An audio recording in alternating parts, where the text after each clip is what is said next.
welcome to this video. Today I'm going to be trying to explain how to animate a gameplay animation in Dreams. So there are a couple of things that I want to talk about. We'll talk about the locator of the character, the procedural animations, and then we'll talk about movers and rotators. So just before we begin talking about these three things, a bit about myself. I mainly do sculpting and I do cutscene animation, so gameplay animation is something that I rarely touch because I know how difficult it is. And depending on what kind of game you're making, like, this method might not always work for the type of game that you want to do in Dreams. But, you know, for me, like, games that I like is like Moss Book 1 and Book 2, which involves a mouse that you guide through these puzzles in like VR. And those types of animations I find really smooth, and it just got me wanting to try and figure out how to get like something like similar to that in Dreams. So I don't know if this is like the correct way to do it, but it's like something that worked for me. So I'm just going to talk through what I actually did and what I've learnt, and these three things here is pretty much what I'm going to talk about. So first of all, in cutscenes you have like a character like this. So this is your puppet, and then underneath the puppet there's this purple kind of locator.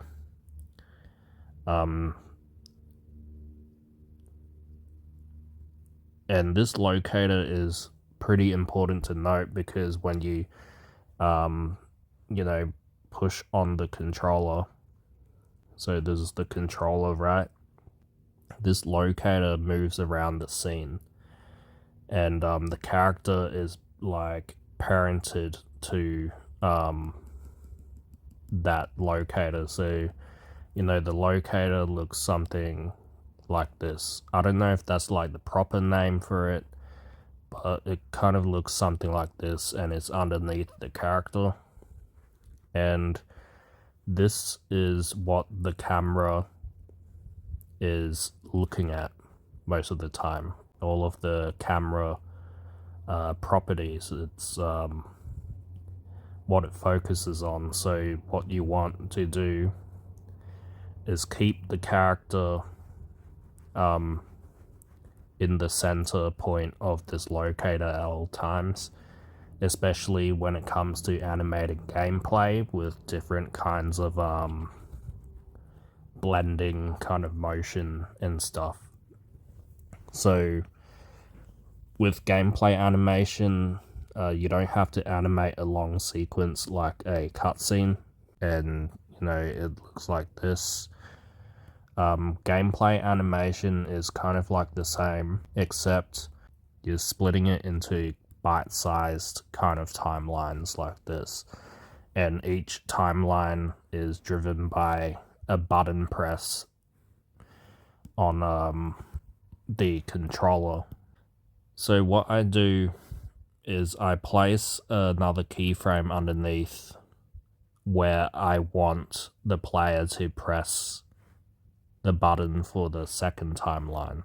So this keyframe here controls the power of this second controller sensor that powers this one.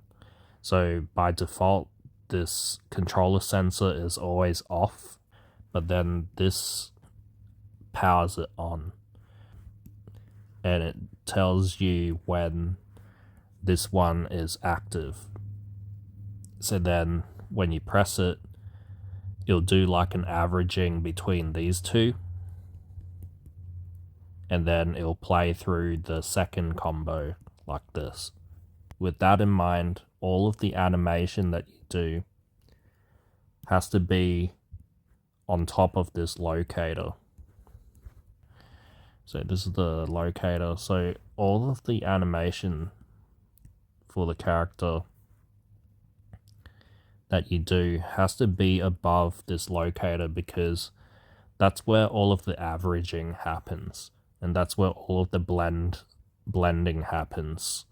So if you have like multiple timelines, you want to keep all of the key poses above this locator, and that just ensures that all of the blending and all of those combos that you do,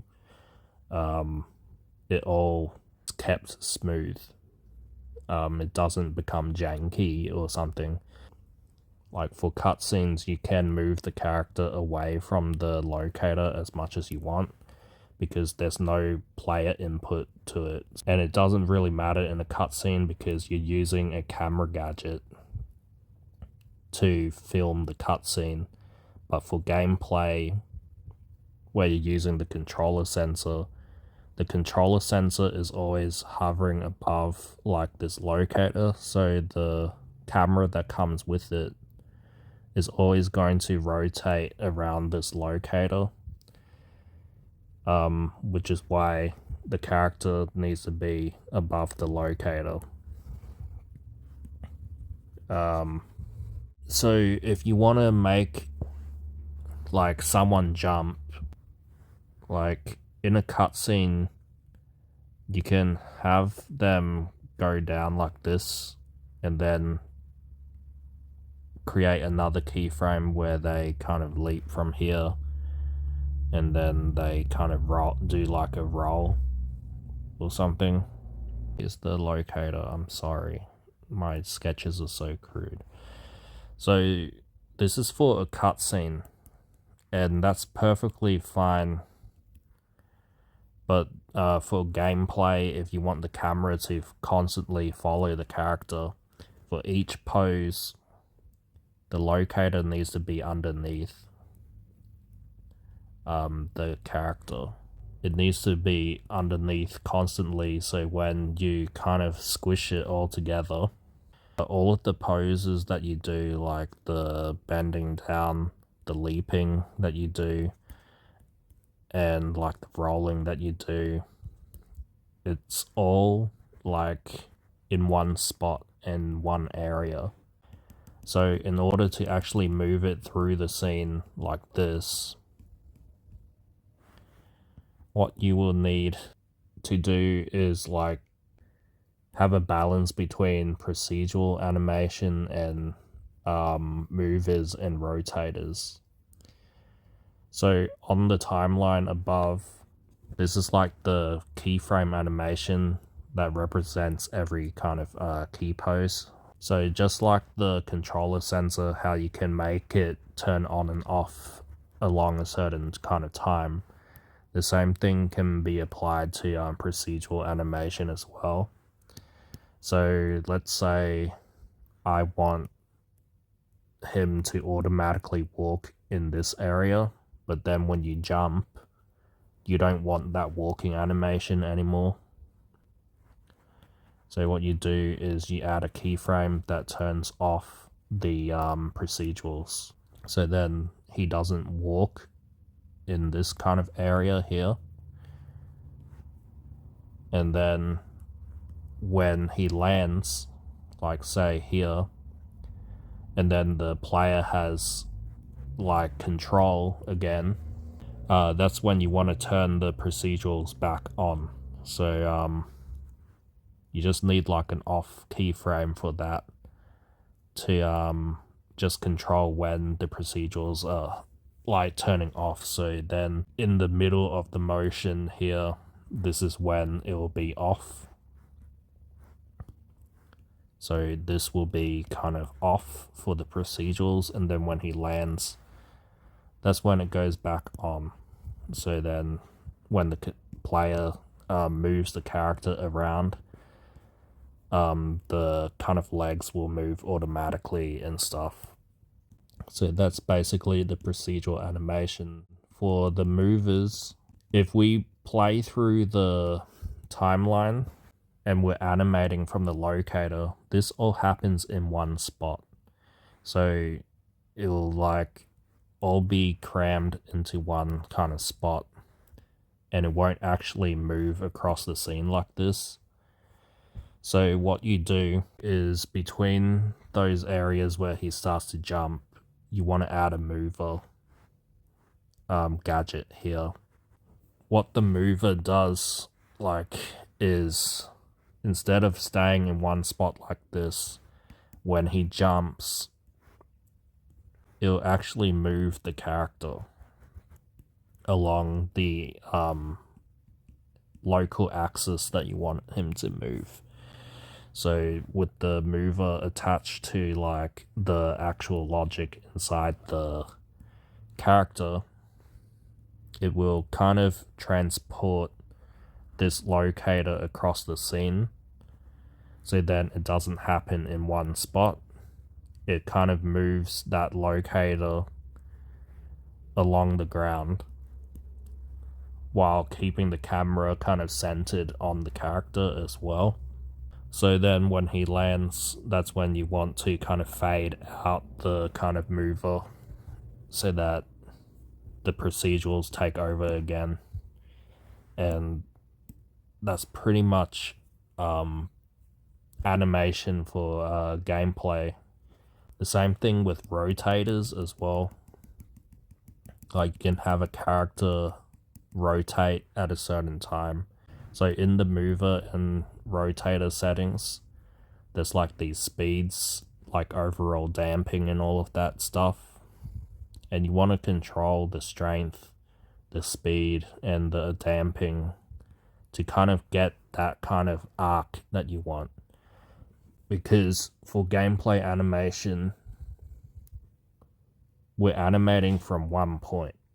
So to actually get it to move around and stuff and manage all of like the player input, you just place extra keyframes underneath the main kind of animation that you do.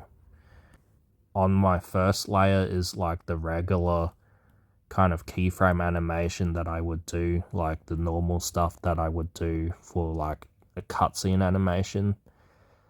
But then on the second area is the kind of procedural animations when you want to turn it on and off, like during a leap or something like that. Then down here is like the actual player controller.